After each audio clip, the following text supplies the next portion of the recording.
पञ्चमोऽध्यायः।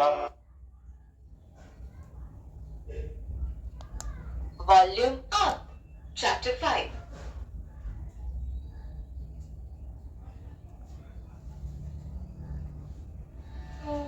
Arjuna said, "O Krishna, sometimes you talk of renunciation of actions, and then you also praise the practice of karma yoga. Please tell me that definite superior out of these two that will lead to the highest welfare." Lord Krishna said, "Sannyasa and karma yoga both lead to the highest welfare and liberation. But of these two, karma yoga is superior to sannyasa." Sannyasa, renunciation of actions. O Mahabahu, the one who neither hates nor desires is considered as an ever-renouncer. For he who is free from dualities is easily released from the bondage of actions. The ignorant and not the wise speak of Sankhya Yoga and Karma Yoga as different. Any person who is firmly established in even one of them attains the same result. The state which is attained by Sankhyas can also be attained by Karma Yogis. Therefore, the one who seeks Sankhya Yoga and Karma Yoga to be the same sees correctly. Sankhyas, the ones who practice Sankhya Yoga. Karma Yogis, the ones who practice Karma Yoga. O Mahabahu, renunciation is difficult to attain without practicing Karma Yoga. But the yogi who practices contemplation attains the Brahma soon. The Karma Yogi, whose mind is pure, who has conquered the senses, and who realizes his self as the self in all beings, he is unaffected even while performing actions. Absorbed in the self, the knower of truth thinks that I certainly do not do anything, even while seeing, hearing, touching, smelling, eating, walking, sleeping, breathing, talking, letting go, receiving, opening, and closing the eyes. He knows that the senses operate according to their sense objects. One who acts by offering and dedicating his actions to the Brahma without getting attached to them, he is not stained by any sin, just as the lotus leaf is not stained by water. Having abandoned attachments, the Karma Yogis perform actions with their body, mind, intellect, and the senses for the purification of the self. A yogi attains the eternal peace by renouncing the fruits of his actions, whereas a person attached to the fruits of his actions, led by his desires, gets bound. A person mentally renounced in all the actions, even while being self-controlled and settled happily in the city of 9 gates, that is, the body, neither acts himself, nor causes the body and senses to act.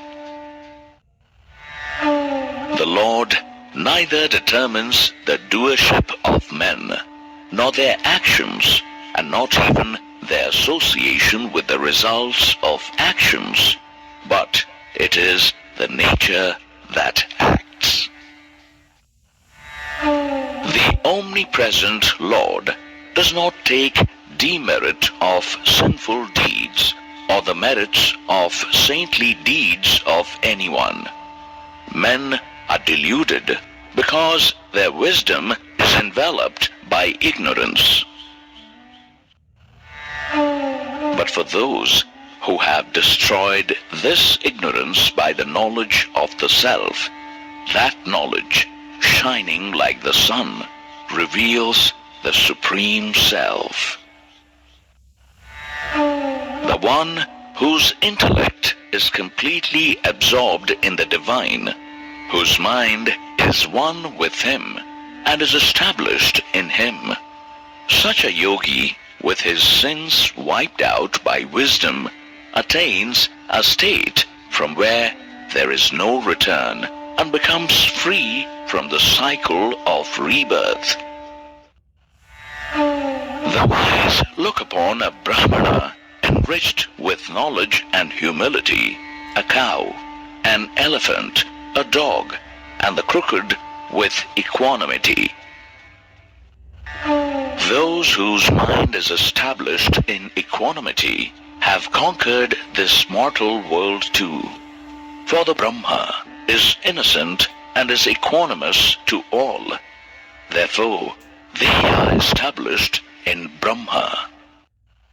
The person with a firm intellect and a doubt-free mind, who neither rejoices at gaining what is pleasant, nor feels upset on obtaining the unpleasant, consider that knower of the Brahma to be eternally established in the Brahma.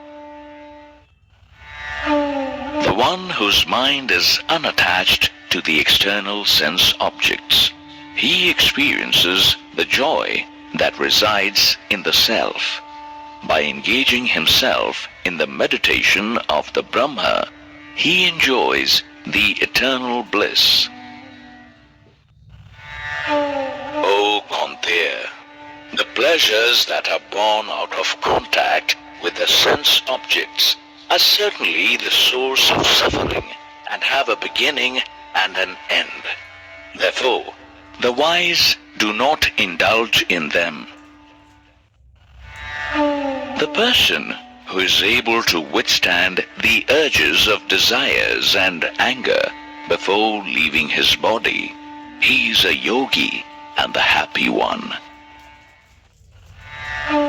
The one who rejoices within himself and who is illuminated within by the light of knowledge, that yogi himself becomes the Brahma and attains the absolute peace. The sages whose sins have been destroyed, who are free from doubts, who are devoted to the welfare of all beings, and whose mind is established in God, such sages attain the absolute peace. Those wise men who are free from desires and anger, who have conquered their mind and who have realized their true self, they attain the absolute peace while being alive and also after death. Avoiding all worldly pleasures, fixing the gaze between the eyebrows, regulating and equalizing the incoming and outgoing breaths within the nostrils, he who has the senses, the mind, and the intellect under control, that sage, having liberation as his supreme goal, and being free from desire, fear, and anger, is certainly liberated forever. The devotee who recognizes me as the enjoyer of all sacrifices and penance, as the supreme Lord of all the worlds, and as a true friend of all beings, he attains peace.